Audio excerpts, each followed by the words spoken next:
is intended to create a great deal of curl, but rather a modern soft edge.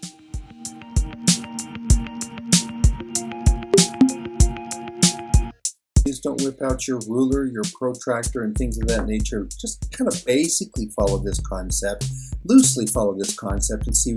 Want to mention you really know how much I appreciate it when you give these things a thumbs up, so please do.